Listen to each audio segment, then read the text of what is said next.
I want to talk to you about something a lot of Raiders fans aren't fully bracing for yet, and it's this. A handful of guys currently sitting comfortably on this roster are about to have the ground shift underneath them the second training camp opens. These are players who were here last season, who already had a defined role, who fans have quietly penciled back in without a second thought. But here's the reality nobody wants to say out loud yet. A new coaching staff doesn't care about who held a job last year. They care about who earns it once the pads actually come on. And that single shift in mentality is enough to turn a handful of safe veterans into guys fighting for their professional lives by the time final cuts roll around. We could be looking at new starters nobody predicted, cuts that catch the fan base completely off guard, and quiet roster decisions that barely anybody is discussing right now. So let me walk you through exactly who's rising fast on this roster, who's a lot closer to losing their spot than people realize, and why this camp has the potential to completely reshape how this team looks by the time Week 1 actually kicks off. And I want to be clear about something before I get into the names. This isn't me throwing out wild guesses just to fill up a video. This comes from actually tracking how this new staff has run practices so far, watching who's been getting first-team reps, who's been quietly demoted in the rotation, and who's suddenly getting extra attention from position coaches that wasn't there back in the spring. Camp battles rarely announce themselves with a press conference. They show up in small details, a rep count here, a depth chart shuffle there. And if you know where to look, you can usually see the writing on the wall weeks before the actual roster cuts get announced publicly. That's exactly the approach I want to take with you today, position group by position group, because I think by the end of this, you're going to walk away seeing this roster completely differently than you did going in. I'll be honest with you, when I did a version of this breakdown before OTAs even got going, I genuinely didn't have half the clarity I have sitting here now. Back then, nobody was confidently telling you Spencer Burford was locking down left guard. Most of us assumed that job would come down to a real dogfight between Jordan Meredith and Caleb Rogers. But watch how fast things move once real coaching evaluation starts happening. The staff has clearly, quietly leaned toward Burford, and that alone should tell you everything about how quickly camp reshapes a player's future before it's even officially begun. So let's start up front along the offensive line, because I honestly think this group might be one of the most underrated storylines on the entire roster heading into the season. I'll say something that might sound a little bold out loud, but stick with me on this one. If a few things break the right way, I think this offensive line has a legitimate shot at finishing somewhere in the range of a top 10 to top 12 unit across the entire league this year. Walk it left tackle to right tackle, and you're looking at Spencer Burford holding down guard, Tyler Lindenbaum in the middle of things, and then all the way down the line to DJ Glaze manning right tackle. And that right tackle spot right there, that's the one I keep circling back to over and over again when I think about this camp. DJ Glaze against Charles Grant. That's the real fight worth watching once padded practices start. But don't completely sleep on Thayer Munford either, because I genuinely think he's got a real chance to make some noise in that competition too. If he walks into camp and just dominates every single rep, who knows, maybe he ends up starting Week 1. I don't think that's the likely outcome if I'm being straight with you, but I wouldn't rule it out entirely either. My gut right now tells me Charles Grant has a slight edge heading in, so I lean toward Glaze getting the first opportunity at that job, with Grant pushing him every single day of camp. And understand something about this coaching staff. They are not the type to just hand a guy a starting job because he happened to take the first rep in OTAs. They are going to play whoever actually earns that role on the field. No favorites, no reputation points. Now here's something about Thayer Munford that I think a lot of people are completely overlooking. He isn't only competing for that outside tackle job. This guy has a real legitimate path toward becoming one of the most valuable interior backups on this entire roster. The kind of player who can slide inside to center or guard, depending on what a given week demands from him. And every single team in this league needs a piece like that sitting on the roster. So even if he doesn't walk away from camp with a starting job, I think that flexible interior role might genuinely end up being his clearest, smartest path to sticking around long term. Versatility like that matters more in today's NFL than most fans give it credit for. Teams aren't just building a starting 5 anymore. They're building an entire 8 or 9 man rotation that can survive injuries without the whole operation collapsing. And a player who can genuinely handle multiple spots along that line becomes disproportionately valuable once September rolls around and the injury report starts filling up. And that leads me into something I think might be one of the more fascinating hidden battles of this entire training camp, happening in that exact same interior offensive line room. You've got Munford, Jordan Meredith, and even Will Putnam all circling that same general lane. Putnam has been working at center for this team, but he's also shown real flexibility to kick outside, to guard whenever the staff has needed it from him. And when this front office went out and signed Tyler Lindenbaum this offseason, that alone should have told everyone that at least one of these interior linemen is standing on thin ice already. Now throw Munford into that same mix, and honestly, I think two of these three names could genuinely be looking at the door before the regular season even starts. My read on how this plays out is that Munford ends up winning that valuable backup center and guard role. Jordan Meredith unfortunately gets moved on from, and Putnam actually sticks around, maybe even just on the practice squad, because for whatever reason, this front office has consistently liked what he brings to that room. Multiple coaching staffs at this point have kept him around year after year, so I wouldn't be shocked at all if that same trend just quietly continues into this next season too.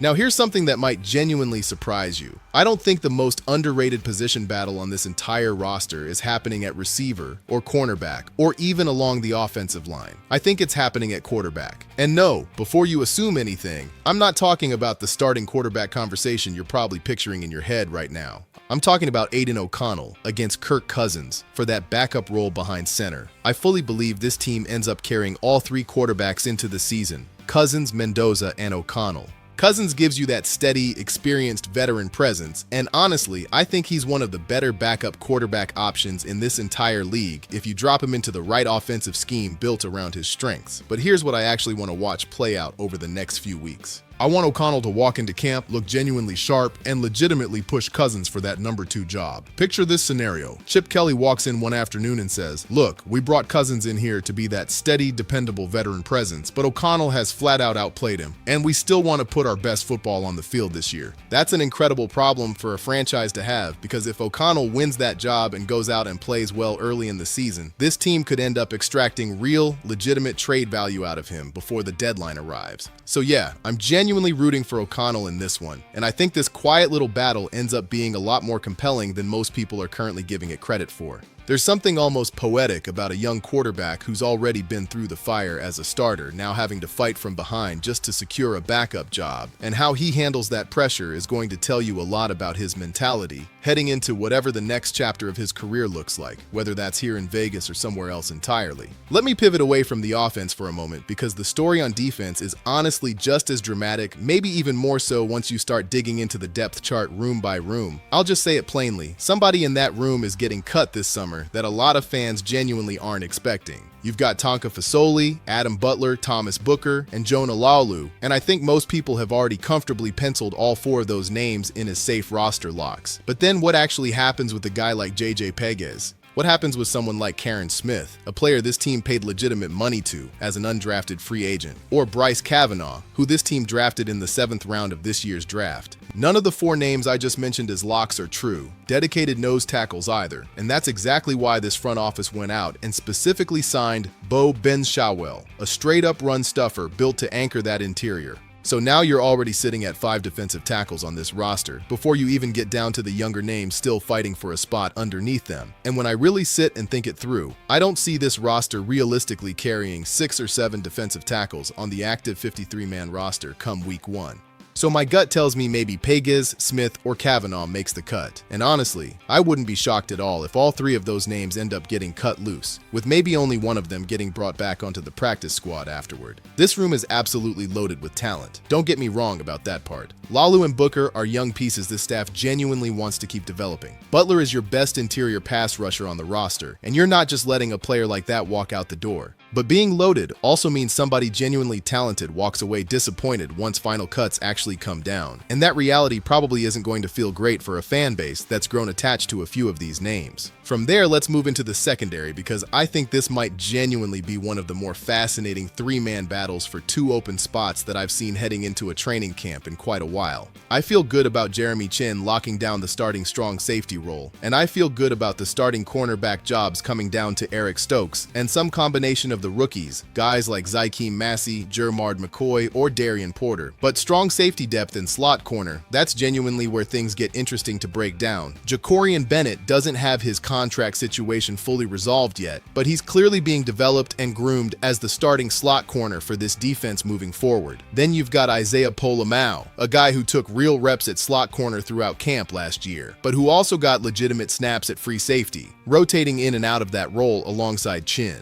So you've genuinely got 3 capable players here, but realistically only 2 true starting jobs up for grabs between them. I lean toward Bennett starting at slot corner, because honestly, I think he might already be one of the more underrated slot defenders in this entire league right now. And then I lean toward Polamalu winning out at free safety, simply because the guy is fast. He's fluid moving in his hips, and he brings legitimate ball skills to pair with that athleticism. Chin locks down strong safety, no matter how the rest of this shakes out. And when you really sit back and study this entire secondary picture as a whole, you start realizing just how genuinely deep this particular room actually is. This team drafted a wave of new pieces back there this offseason. Guys like Darian Porter and Zykeem Massey, stacked on top of names like Dekamarion Richardson, who've already been hanging around the building for a couple of seasons now. And then you throw the undrafted free agent names into that same mix too. Guys fighting for whatever roster spots are left over. 8 total rookies competing just within that secondary room alone, which honestly is a wild number once you actually sit down and count it all up.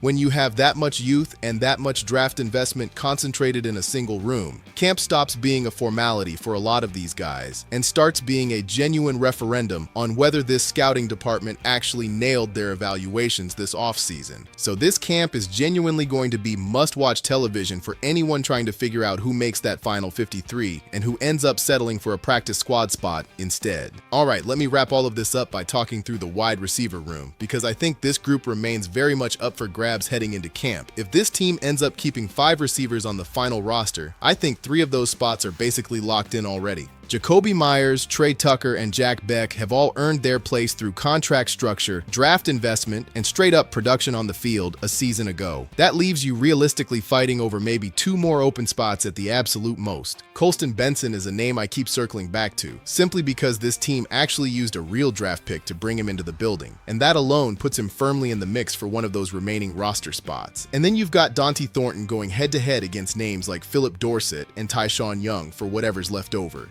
Young actually spent real time with this exact coaching staff back in Seattle last season, so there's a genuine, meaningful connection worth watching closely there. But that also means somebody with actual established NFL experience, somebody like Philip Dorsett, might not even make this final roster at all. And that's honestly the toughest part about a receiver room built like this one. Some of these depth pieces have real, legitimate ties to this new coaching staff, and even that connection still might not be enough to save their roster spot once the numbers get tight. So that's genuinely where my head is at heading into this training camp. There's a lot more sitting beneath the surface of this roster than most people realize right now, and I think the next few weeks are going to reveal a whole lot about how this coaching staff actually wants to build this football team going forward.